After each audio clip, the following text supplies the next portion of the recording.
l'occurrence il ne manque vraiment pas grand chose, il a déjà réussi à faire 7 victimes alors que vous voyez que les scores ne sont pas bien élevés. Il va continuer à faire vraiment de grandes séries de frags. Il est rendu à 9, il va pousser jusqu'à 11, vous allez voir. Le principe de la partie est simple.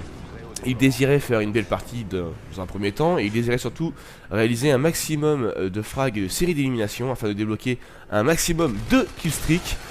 Chose que au cours de la partie vous allez pouvoir vous rendre compte qu'il a réussi parfaitement à faire.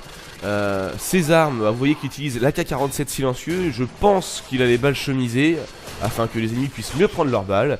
En seconde arme il utilise le Space 12. Donc le Space 12 maintenant tout le monde le connaît, il n'y a plus rien à cacher. Cette arme là c'est vraiment une arme d'exception en seconde arme, dans le sens où si on arrive à peu près bien à le maîtriser, ce qui n'est pas trop compliqué à la longue, on peut vraiment se permettre de faire justement de bonnes séries de frags.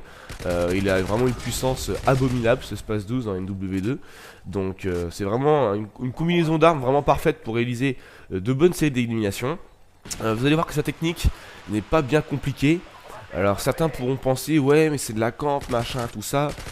Moi je considère pas ça du tout comme de la camp, dans le sens où il va régulièrement être en mouvement.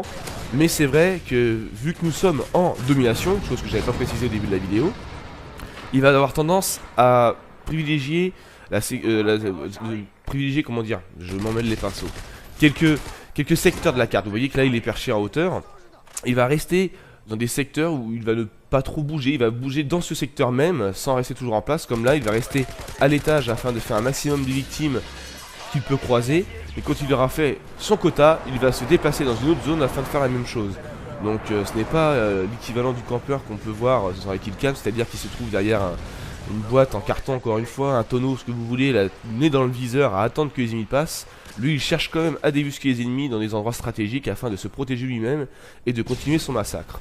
Donc là voilà, il débloque enfin son AC-130.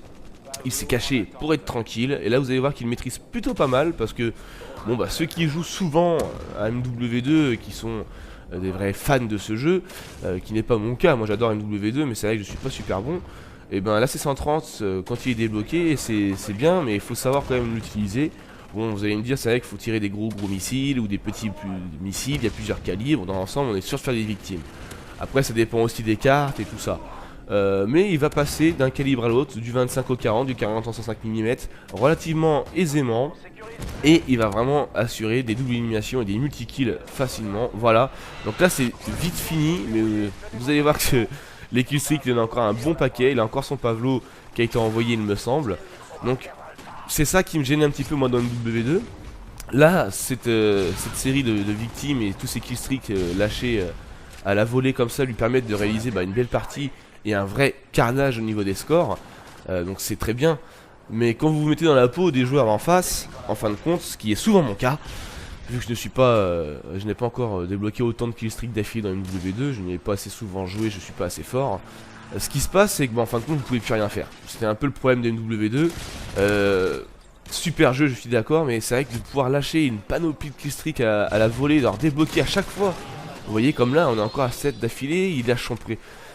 Il lâche tout quoi, enfin c'est un truc de fou quoi. Là il a ses arriers et il va avoir son arrier qui va se poser, il va refaire encore d'autres victimes, sachant qu'il y a son Pavlo qui tourne en même temps, il a vu son AC-130 avant, et il va continuer encore à en débloquer et en balancer dans le ciel à fond. Ça veut dire que les mecs d'en face, s'ils sont pas équipés pour esquiver, s'ils ont pas de quoi de répondre, et ils sont sûrs de se faire aligner. D'autant plus que nous sommes en domination, et que la logique voudrait que les joueurs d'en face essayent de recapturer les points, parce que depuis le début de la partie, les 3 points sont capturés, ou alors minimum 2. Vous voyez, nous sommes à 146 à 54.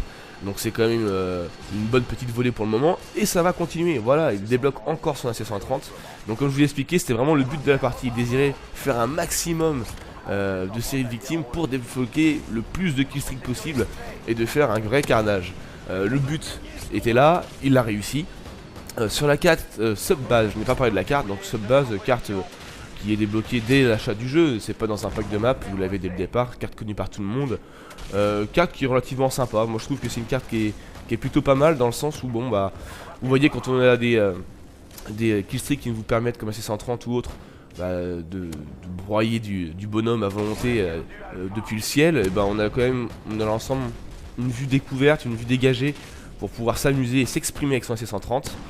Bien sûr il reste des bâtiments, mais généralement on peut faire toujours une bonne série de victimes depuis le ciel.